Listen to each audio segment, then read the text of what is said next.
ये कहानी दो बहनों की है, मैरी और एनी की। दोनों में बड़ा गहरा प्यार है। इनका एक भाई भी है, जॉर्ज। सब कुछ ठीक चल रहा था, पर जब कहानी में प्रवेश हुआ किंग हेनरी का, तब इस कहानी में कई मोड़ आए। किंग हेनरी ने कैथरीन से शादी की थी। आज तक कैथरीन हेनरी को एक बेटा नहीं दे पाई। इस वजह से हेनरी परेशान रहता है कि उसके राज्य का उत्तराधिकारी कौन होगा। इधर मैरी की बड़ी बहन एनी को प्लॉट किया जा रहा है कि एनी राजा हेनरी की रखैल बने। इसमें एनी के फादर और अंकल शामिल हैं। जब ये खबर एनी की मदर एलिजाबेथ को लगी, तब वो इससे नाराज थी।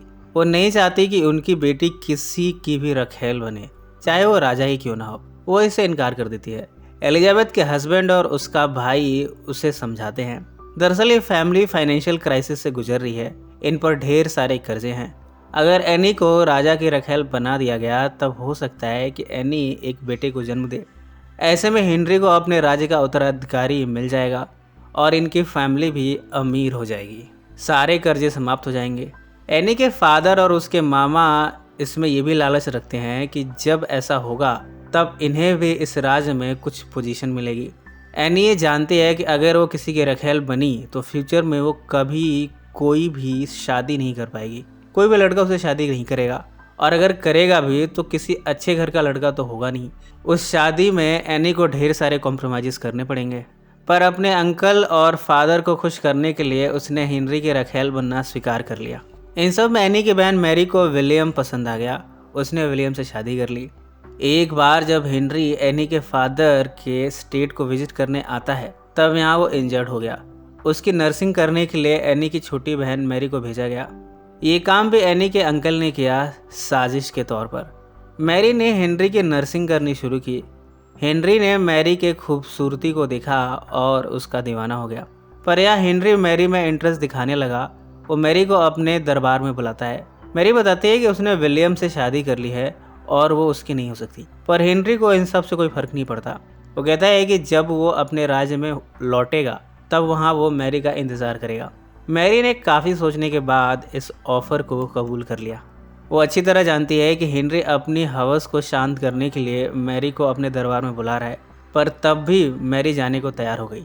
हेनरी ने मैरी के हस्बैंड विलियम को असाइनमेंट देकर अब्रॉड भेज दिया है। मैरी को इस दरबार में लेडीज इन वेटिंग में शामिल किया गया है। एनी और मैरी की मदर को यह सब पसंद नहीं आ रहा, पर एनी के फादर और अंकल को इस डील से बड़ा फायदा होने की उम्मीद है। अब जब मैरी का हस्बैंड यहाँ नहीं है, तब मैरी हेनरी को संभोग का सुख देती है। इन दोनों के बीच कई बार संभोग होने के बाद अब मैरी हेनरी को पसंद करने लगी है। वो उसे प्यार करती है। वो अपने हस्बैंड को रिजेक्ट करके हेनरी के साथ रहना चाहती है, यहाँ की क्वीन बनना चाहती है। इन सब में एनी ने छिपा के मिलिट्री ऑफिसर पर्सी से शादी कर ली। इस शादी के बारे में उसने किसी को नहीं बताया। पर एक दिन एनी की मुलाकात अपने भाई जॉर्ज से हुई। जॉर्ज से वो एक्साइटमेंट में सब कुछ बता बैठी। वो उसे बता देती कि उसने छिपा के कैसे पर्सी से शादी की। जॉर्ज इतना खुश हुआ कि उसने ये बात अपनी दूसरी बहन मैरी को बता दी। एनी ने उस पर भरोसा किया था। उसे भरोसा था कि उसका भाई उसका ट्रस्ट नहीं तोड़ेगा। पर अब ये बात मैरी तक पहुंच चुकी है जॉर्ज के जरिए। जब मैरी को इस सीक्रेट शादी का पता चला, तब उसने अपने फादर और अंकल को बता दिया।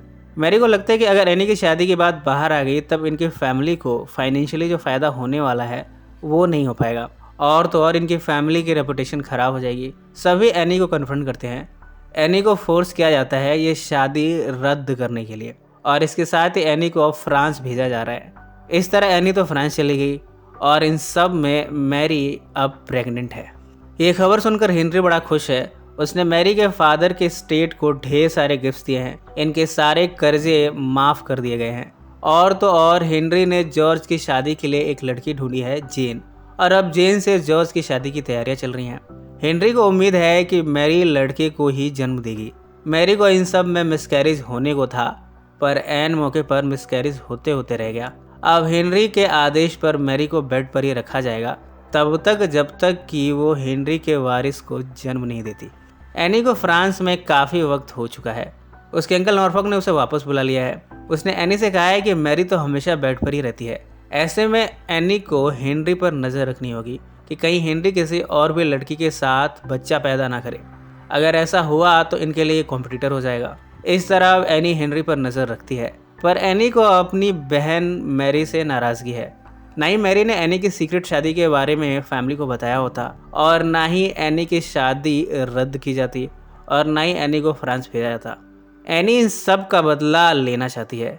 इसका उसने नायाब तरीका निकाला है। वो हेनरी को सिड्यूस करने लगती है। धीरे धीरे हेनरी एनी की तरफ आकर्षित होने लगा। हेनरी एनी से संभोग की इच्छा जाहिर करता है, पर एनी कहती है कि इसका सही समय नहीं आया। एनी के दिमाग में कुछ खतरनाक चल रहा है। वो अपनी बहन मैरी से बदला लेना चाहती है। वो इंतजार कर रही है तो बस मैरी के बच्चे के जन्म लेने का। कुछ समय के बाद मैरी ने एक बेटे को जन्म दिया है। इसी समय हेनरी एनी के पास जाता है संभोग करने के लिए। एनी हेनरी को रोकते हुए कहती है, आपका जो बेटा मैरी के जरिए हुआ है वो इस राज्य का वारिस नहीं बन सकता, क्योंकि वो एक बास्टर्ड है। अब भला एक नाजायज औलाद कैसे राजा बन सकता है। हेनरी को ये बात वाजिब लगी है। एनी आगे भी कहती है कि अगर हेनरी को एनी के साथ संभोग करना है तो हेनरी को मैरी और उसके बच्चे को त्यागना होगा। वो कभी भी मैरी से संभोग नहीं करेगा और मैरी को इस राज्य से खदेड़ दिया जाएगा। ये सब बातें एनी के अंकल नॉरफॉक को पता चली हैं। तब उसे गुस्सा आया है। उसकी तो सारी प्लानिंग ही फेल हो गई। उसने तो सोचा था कि मैरी का बच्चा राजा बनेगा और उसके ज़रिए उसे ढेर सारी दौलत मिलेगी, राज्य में कोई पद भी मिल सकता है। पर एनी ने उसकी सारी प्लानिंग फेल कर दी है। इस तरह एनी ने सबसे बदले ले लिए हैं। एनी हेनरी से कहती है कि फ्यूचर में वो हेनरी के जायज़ औलाद को पैदा करेगी और वो इस राज्य का राजा बनेगा। हेनरी एनी के जाल में फंसता जा रहा है। वो ऐसा फंसा कि उसने मैरी और उसके बच्चे को इस राज्य से बाहर खदेड़ दिया। बेचारी मैरी का दिल टूट गया। मैरी की प्रॉब्लम इस पर भी ख़त्म नहीं हुई। मैरी का हस्बैंड जब वापस आया तब उसे भी बीमारी हुई और वो भी मर गया। अब मैरी एक विधवा की ज़िंदगी जी रही है। इधर हेनरी फिर से एनी से संभोग की इच्छा जाहिर करता है। एनी कहती है कि वो इसके लिए राज़ी है, पर हेनरी को अपनी पहली वाइफ कैथरीन से शादी रद्द करनी होगी और फिर से उससे शादी करनी होगी। हेनरी इसके लिए भी राज़ी है, पर कैथलिक चर्च का पोप कहता है कि ये शादी रद्द नहीं हो सकती। इस पर एनी ने हेनरी को और भी मैनिपुलेट किया। लिहाजा हेनरी ने खुद को ही चर्च का सुप्रीम हेड नियुक्त कर दिया है। अब उसने खुद ही कैथरीन से शादी को रद्द कर दिया है और अब कैथरीन को इस राज्य से बैनिश कर दिया गया। इन सब के बाद हेनरी फिर से एनी के पास आया। इस बार भी वो संभोग की इच्छा जाहिर करता है। एनी कहती है कि उसकी एक और डिमांड है कि इन दोनों की शादी होनी चाहिए, वरना इनका बच्चा भी एक नाजायज़ औलाद कंसिडर किया जाएगा। अब हेनरी के सब्र का बांध टूट गया। वो यहाँ एनी पर गुस्सा भी होता है और एनी के लिए अपनी हवस को भी दिखाता है। हेनरी यहाँ एनी को ज़बरदस्ती निर्वस्त्र करता है। एनी का वो हिंसक तरीके से बलात्कार करता है। एनी चीखती भी है, पर हेनरी ने उसकी आवाज़ को दबा दिया। थोड़े टाइम के बाद पता चलता है कि एनी अब प्रेग्नेंट है।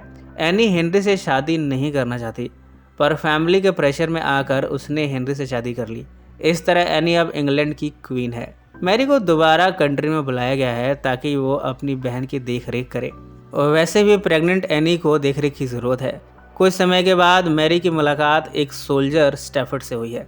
दोनों ने एक दूसरे को पसंद किया और अब दोनों रिलेशनशिप में हैं। थोड़े टाइम के बाद एनी ने एक बच्चे को जन्म दिया है, पर ये एक डॉटर है। डॉटर काफ़ी खूबसूरत और हेल्दी है, पर हेनरी की उम्मीदों पर पानी फिर गया। उसने एनी से शादी की थी ताकि एनी उसे वारिस दे, और वो भी जायज़, पर उसके सपने टूट गए हैं। उसका गुस्सा अब एनी पर निकला है। एनी उसे मनाने की कोशिश करती है, पर हेनरी नहीं मानता। एनी के बारे में यहाँ की कॉमन पब्लिक तरह तरह की बातें कर रही है। कई लोग तो उसे जादूगरनी भी कहते हैं, जिसने राजा को अपने कब्जे में रखा है। हेनरी ने भी अब एनी का त्याग कर दिया है। अब वो उसकी शक्ल भी नहीं देखना चाहता।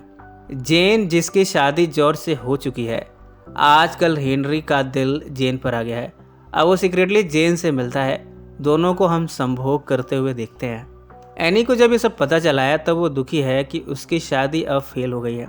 जिस खूबसूरती का उसे घमंड था, अब वो उसके किसी काम का नहीं रहा। काफ़ी पहले हेनरी ने उसके साथ संभोग किया था। एनी इस बार भी प्रेग्नेंट हुई है, पर गलती से उसे मिसकैरेज हो गया। जब वो सो के उठकर देखती है तो उसका मिसकैरेज हो चुका है। उसके बॉडी के प्राइवेट पार्ट से ब्लीडिंग हो रही है। एनी ये बात हेनरी को नहीं बताना चाहती। अगर उसने ऐसा किया तो हेनरी उसे राज्य से भी खदेड़ देगा। इस क्रम में वो अपने भाई जॉर्ज से मिलती है। जॉर्ज से वो संभोग की इच्छा जाहिर करती है। ऐसे में वो अपने भाई के बच्चे को जन्म देगी और इसे हेनरी का बच्चा बता देगी, और ये सब चीज़ें नॉर्मल हो जाएंगी।